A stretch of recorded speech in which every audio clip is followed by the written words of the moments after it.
देखो, आंदोलन कमज़ोर नहीं हुआ। जो लोग ये कह रहे हैं वो बिल्कुल निराधार आरोप लगा रहे हैं। ज़मीन गई। अब मैं बताता हूँ जो लोग सियासत कर रहे हैं इसमें।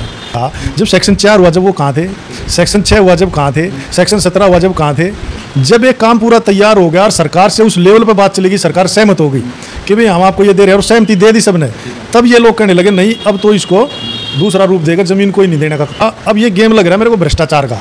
लेफ्टिनेंट गवर्नर जो सुप्रीम पावर है लैंड के बारे में, मेरे को ये लगता है कुछ उद्योगपति उनके मित्रों ने और उद्योगपतियों की लॉबी ने उनको ये सलाह दी है कि यहाँ मेरे नरेश डबास के कहने से तो ये हो नहीं रहा।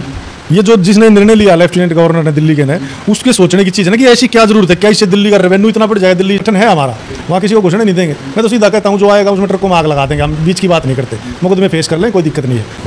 नमस्कार, हमारे साथ हैं नरेश डबास सुल्तानपुर से। आम आदमी के नेता ही काफ़ी दिन से कार्यरत रहते हैं, अलग अलग पार्टियों में समाज सेवा भी करते हैं। अभी जो मुद्दा है कंजावला और बापड़ोला का, उद्योगनगर का, उस पर बात करते हैं। इनके गांव के बिल्कुल पास लगती है वो ज़मीन, कंजावला और सुल्तानपुर के बीच में ही है, जिस ज़मीन पे ये इंडस्ट्री एरिया पास हुआ है। तो नरेश जी नमस्कार। नमस्कार। अच्छा नरेश जी, सीधा आरोप प्रत्यारोप पे बात करेंगे। ये जो ज़मीन आई, हम कल कंजावला में थे, तो वहाँ की जो पब्लिक थी उन्होंने कुछ पर्सनल सवाल दिए हैं आपके लिए। एक सवाल मेरे पास कि जब ये इंडस्ट्री एरिया बन रहा था या इसके लिए ज़मीन ले रहे थे या सरकार इस ज़मीन को ले रही थी, ठीक है, तो उस ज़मीन को सरकार को दिलाने में जहाँ पे आंदोलन कमज़ोर हुआ, ठीक है, तो कमज़ोर हुआ, अगर आप वहाँ पे साथ देते तो ये इंडस्ट्री एरिया आज टाइम पे नहीं पड़ता, मतलब कि वो अखबारमेंट नहीं होती, ठीक है। तो पहले तो ये बताइए कि उस आंदोलन में आपकी क्या भागीदारी थी और वो आंदोलन फिर कमज़ोर कहाँ पे हुआ? देखो, आंदोलन कमज़ोर नहीं हुआ। जो लोग ये कह रहे हैं वो बिल्कुल निराधार आरोप लगा रहे हैं। ज़मीन गई। अब मैं बताता हूँ जो लोग सियासत कर रहे हैं इसमें। जब मैं वहाँ गया, ये आंदोलन शुरू हुआ, तो ये लोग बहुत तरह की सियासत कर रहे थे वहाँ। कोई पार्टीबाजी में चौधर में बटे हुए लोग। आप शुरू से थे या बीच में गए थे? नहीं, कुछ दिन बाद में गया था। जैसे ही वो रेट बढ़ाने वाली बात आई तब, तो रेट को बढ़ाने को लेकर हम चले थे।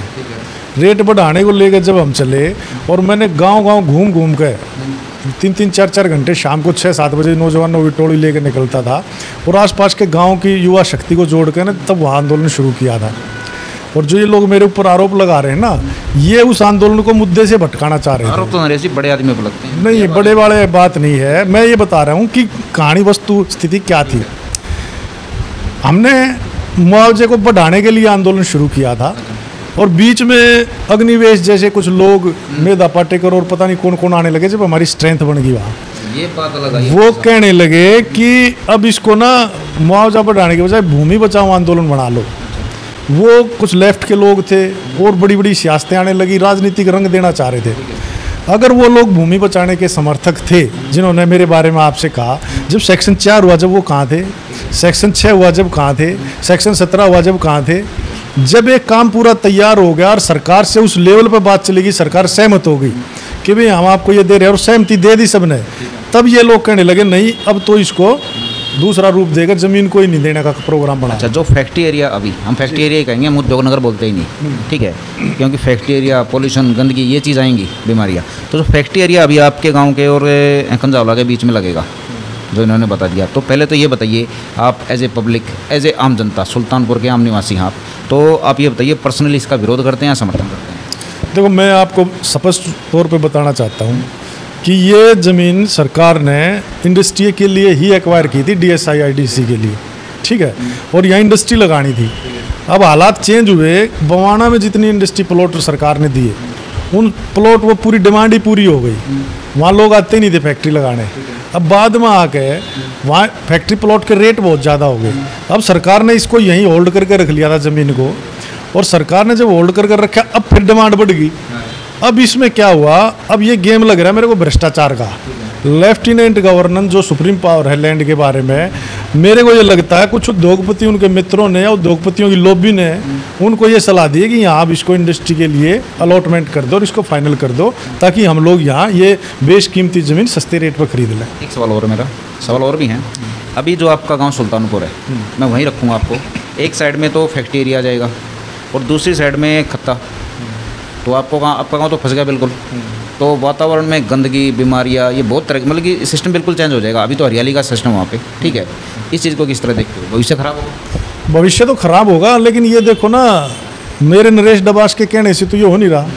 ये जो जिसने निर्णय लिया लेफ्टिनेंट गवर्नर ने दिल्ली के ने, उसके सोचने की चीज़ है ना कि ऐसी क्या ज़रूरत है, क्या इससे दिल्ली का रेवेन्यू इतना बढ़ जाएगा, दिल्ली सुचारू रूप से चलनी शुरू हो जाएगी, या उद्योग इतना हो जाएगा कि यहाँ इस उद्योग के कारण दिल्ली में कोई इतना भारी प्रॉफिट हो जाएगा।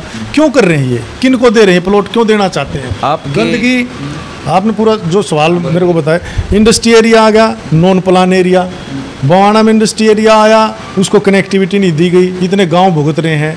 यहाँ हमारा गांव आप बता रहे हो, एक तरफ वो सरकारी ज़मीन नहीं है, वो जिस पर खत्ता लेने की बात कर रहे हैं, वो ग्राम सभा की ज़मीन, गांव की ज़मीन है, और उस ज़मीन को खत्ते के लिए पहले भी अलॉट किया था जब भी उसका विरोध किया था। अब फिर वहाँ एक दिन अखबार में आया कि उसी पे प्रोसेस चला रहे हैं, तो वहाँ खत्ते को तो माने ही नहीं देंगे। ये तो मैं आपको बता देता हूँ, आपने घूमे हो गए इलाके में पूछ लेना, हम फिर संगठित हो गए और संगठन है हमारा, वहाँ किसी को घुसने नहीं देंगे। मैं तो सीधा कहता हूँ, जो आएगा उसमें ट्रकों में आग लगा देंगे, हम बीच की बात नहीं करते, मुकदमे फेस कर लें, कोई दिक्कत नहीं है। रही इंडस्ट्री एरिया की बात, जब तक इंडस्ट्री एरिया में जिन गांव, जिन किसानों की ज़मीन गई है, उनको अल्टरनेटिव प्लॉट फैक्ट्री का उस वक्त भी हमारी मांग थी, वो देना पड़ेगा। यहाँ कोई ईंट जब लगाने देंगे जब हमारे किसानों की और हमारे भूमिहीनों की मांग पूरी हो जाएगी।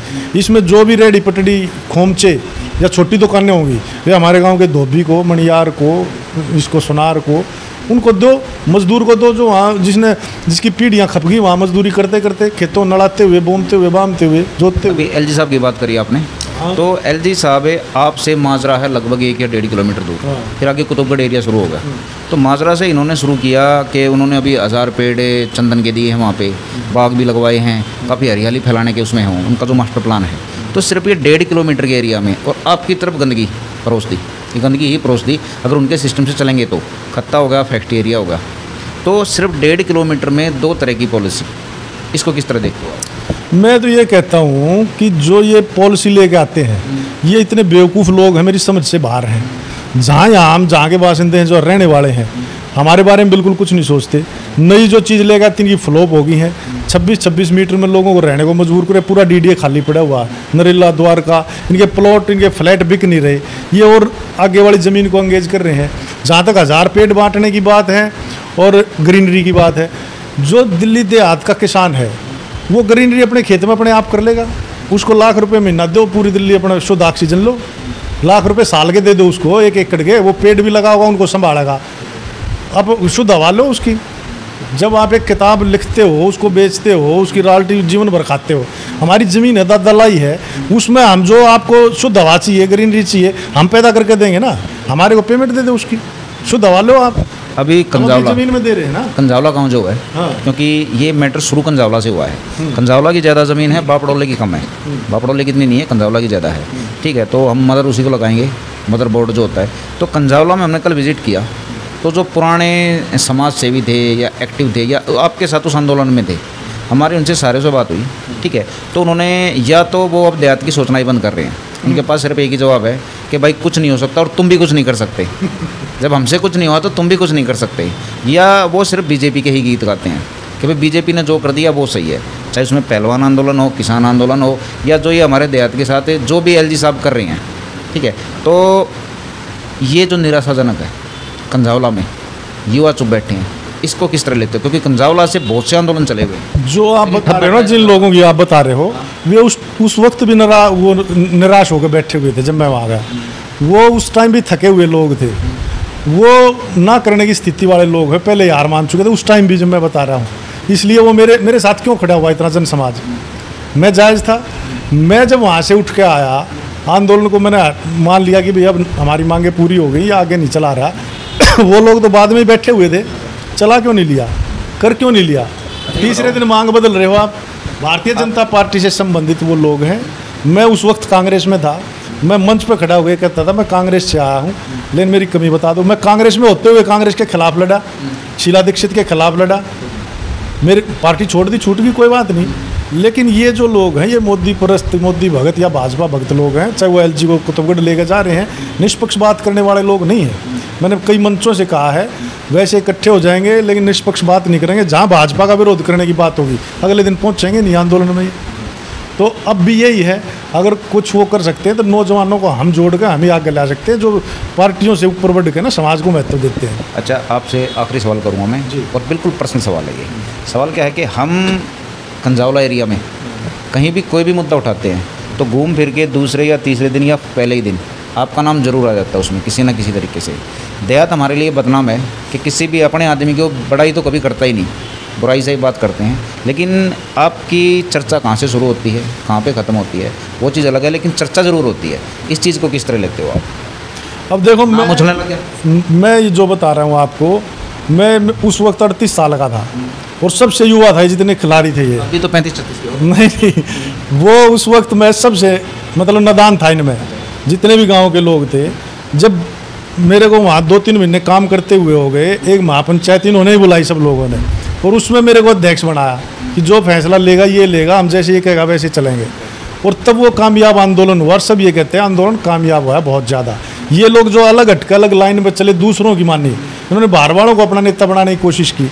हम यहाँ के खुद थे, हमारे अंदर दर्द था, इसलिए हमने अपना पूरा खुद का अपने लोगों के साथ लड़ाई लड़ी थी। बाहर वाले लोग आते थे, चले जाते थे, और इतना ही करेंगे आगे भी। सोलंकी साहब से एक सवाल पूछा था मैंने कि सोलंकी साहब, आपके बापड़ोला गांव में जो भी पॉलिसी लेके आती है सरकार, क्या आपसे रजामंदी ली जाती है या गांव से? तो उन्होंने कहा हमको तो अखबार के जरिए पता चलता है। आपके गांव में जो ये पॉलिसी लाई गई है, ये खत्ते की भी और ये भी और भी जो पॉलिसी हैं, क्या आपके गांव से कहीं भी कुछ परमिशन ली जाती है या बातचीत की जाती है? तो दिल्ली में तो पंचायतें ख़त्म हो रही हैं, तो इसलिए परमिशन का कोई लीगली या वैसे हमारे को अधिकारी नहीं है। गांव है, वोट हैं। अब उस प्रक्रिया में चलोगे तो वोट से हम अपना एमएलए पार्षद चुन देते हैं, एमपी चुन देते हैं। वो इसीलिए चुने जाते हैं कि वो पॉलिसी में हमारी भागीदारी सुनिश्चित करें।